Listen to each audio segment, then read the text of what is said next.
Ia enggan disebut pesulap, sebab citra kata sulap terlanjur buruk. Lihatlah iklan papan buatan tangan yang banyak terpampang pada pohon-pohon sepanjang jalan Jakarta. Butuh sulap dan badut?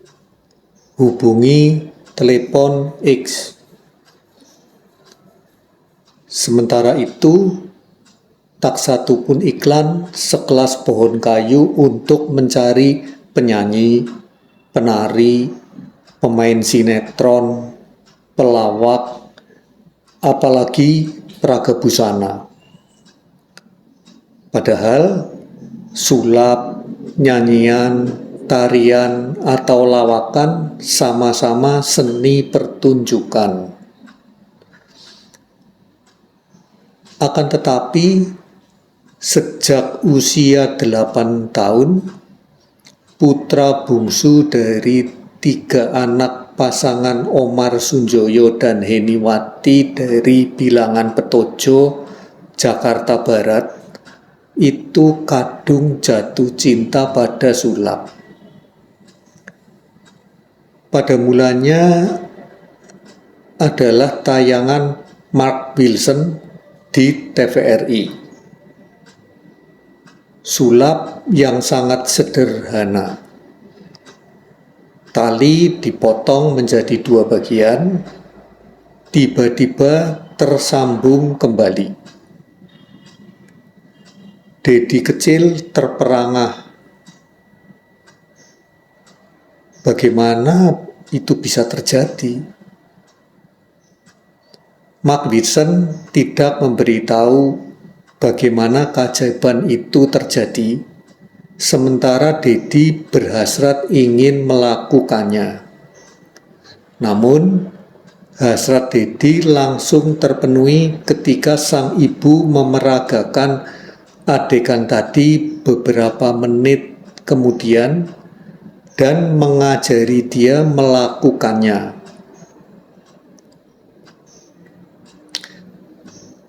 Heniwati pernah belajar sulap. Dari Mami, saya menemukan impian menjadi kenyataan hanya dalam beberapa menit, katanya.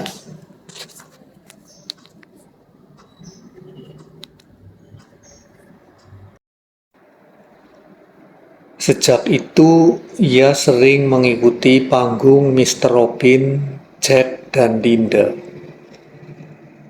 Tak sekedar menonton, tetapi juga bertanya dan berguru langsung tentang sulap burung, sulap bola, dan lain-lain.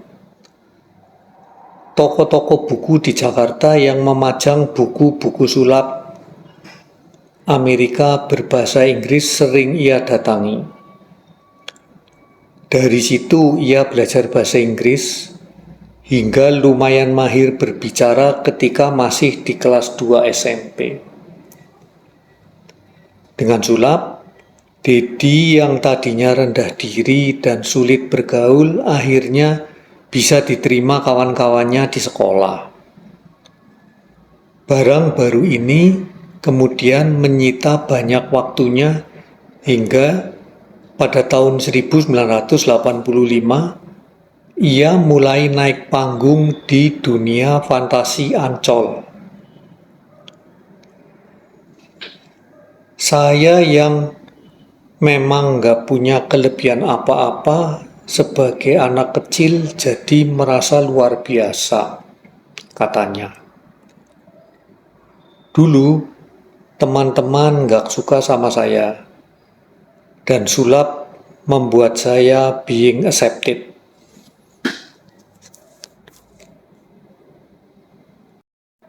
Pelajaran sekolah di nomor sekiankan. Sementara ayah dan ibunya yang bukan dari kalangan berpunya, tetapi seperti pengakuannya juga tidak miskin-miskin amat, menginginkan Dedi belajar normal karena percaya sulap di Indonesia tak akan memberi nafkah memadai. Transformasi besar-besaran dimulai ketika pamannya mengajak jalan-jalan beberapa minggu menonton sulap di Los Angeles dan Las Vegas. Pada sebuah jalan di Las Vegas, ia menemukan tempat-tempat pertunjukan di mana sulap sebagai menu utama, sementara nyanyi dan tari hanya sebagian kecil dari pertunjukan. Masih berusia 13 tahun ketika itu, ia sudah memantapkan hati menjadi seorang magician meski mendapat tentangan dari orang tuanya. Ia mendaftar menjadi anggota perkumpulan pesulap internasional yang berbasis di Los Angeles, International Brotherhood of Magicians atau IBM, mengikuti tes dan lulus. Tahun berikutnya, saat ia kelas 2 SMP, ia meninggalkan sekolah setahun untuk belajar sulap pada Phil Goldstein, Amerika Serikat, dan Uri Geller, Israel, di Paris.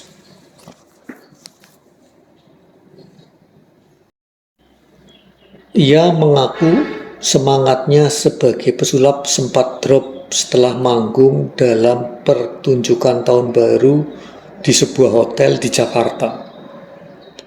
Habis pertunjukan, penonton mengerubungi penyanyi dan pelawak yang tampil bersamanya. Mereka minta tanda tangan, foto bersama. Nobody looked at the magician, katanya.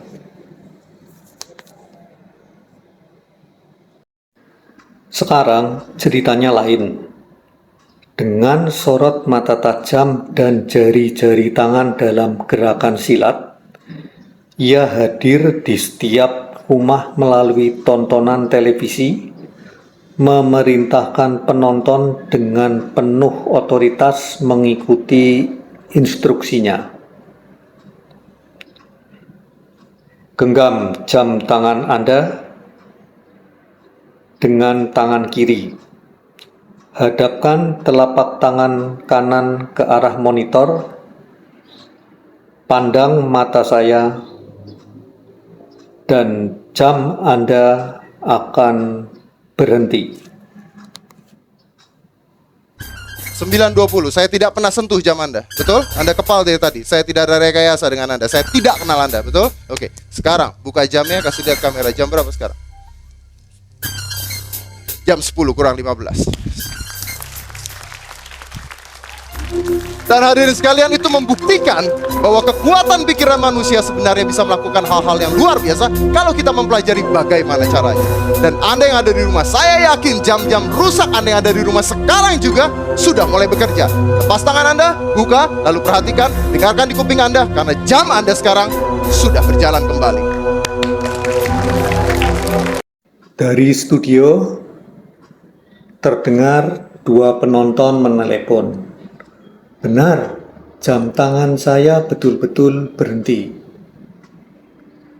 Apakah ada rekayasa di antara kita? Tanya Dedi.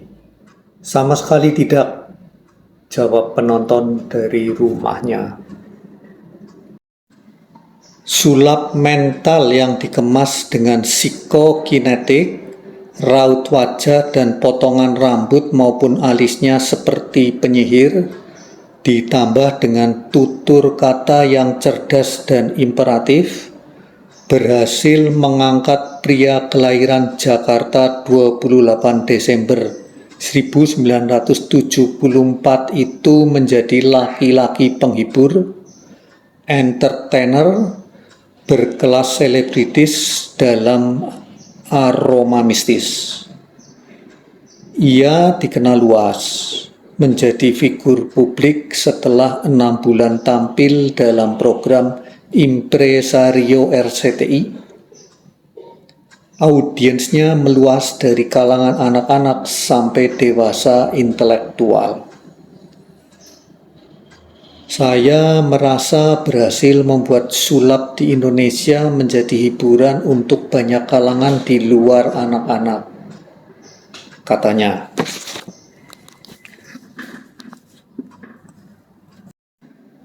Deddy Corbuzier yang sekarang memang sengaja ia ciptakan sedemikian rupa, sehingga penonton memperoleh kesan yang mereka dapatkan dari pertunjukan sulapnya adalah keajaiban yang memenuhi kebutuhan penonton yang berasal dari orang yang punya otoritas memberikannya.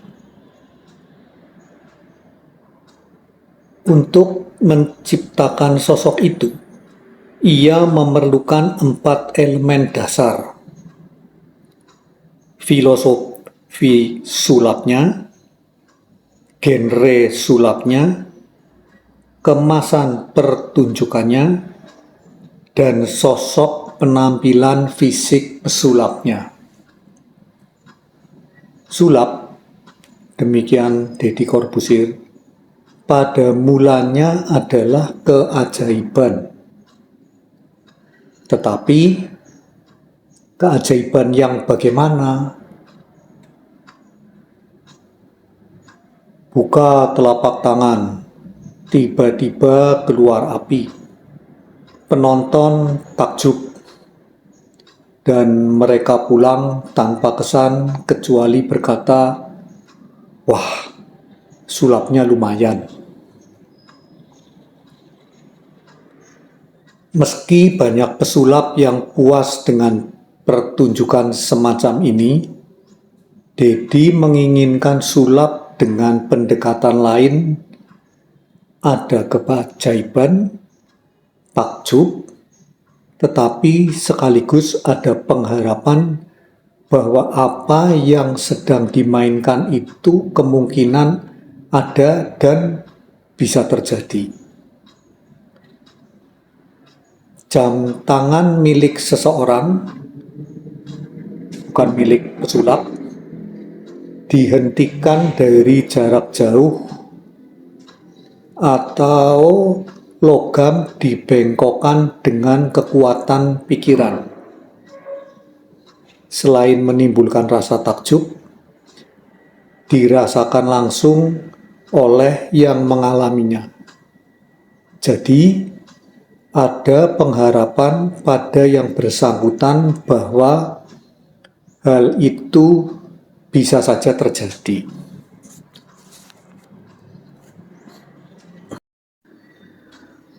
Pilihannya akan sulap mental didasarkannya pada filosofinya mengenai sulap yang ia peroleh selama berguru pada Phil Goldstein dan Uri Geller.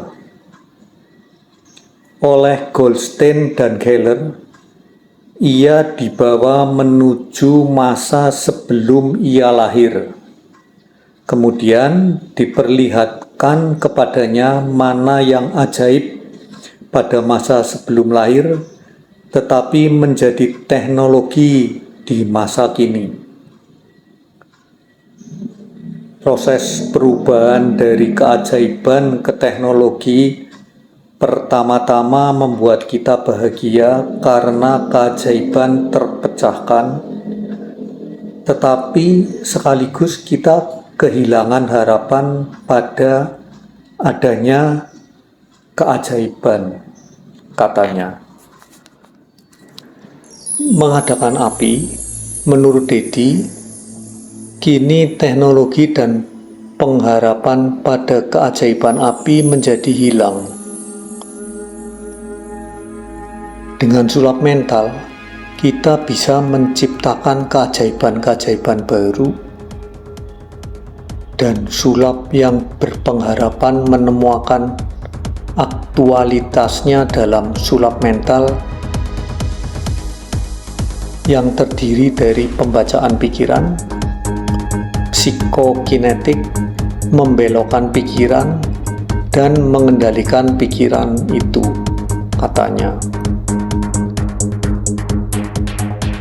Untuk menambah otoritasnya pada setiap pertunjukan, ia menyisipkan raut penyihir pada penampilan fisiknya ke dalam konsep-konsep bersulapnya. Rambutnya yang lebat sampai di bagian depan, seperti yang diperlihatkan pada pas foto kartu visanya, sama sekali tidak memberi wibawa apa-apa padanya.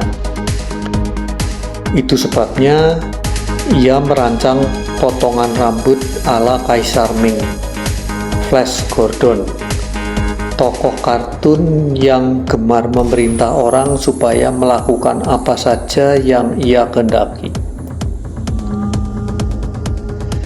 Rancangan rambut dan potongan alisnya itu dibuat di Paris.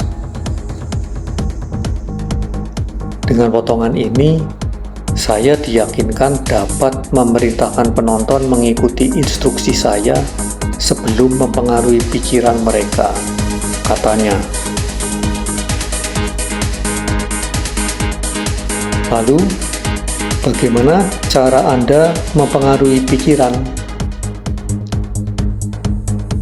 Itu bisa dijelaskan. Hanya kode etik kami di IBM melarang membocorkannya, kata sarjana psikologi Universitas Katolik Atmajaya Jakarta yang sedang menunggu wisuda itu. Tentang Deddy Corbuzier, ini dimuat di harian Kompas hari Jumat tanggal 5 November tahun 1999 dengan judul Deddy Corbuzier dan Keajaiban Baru.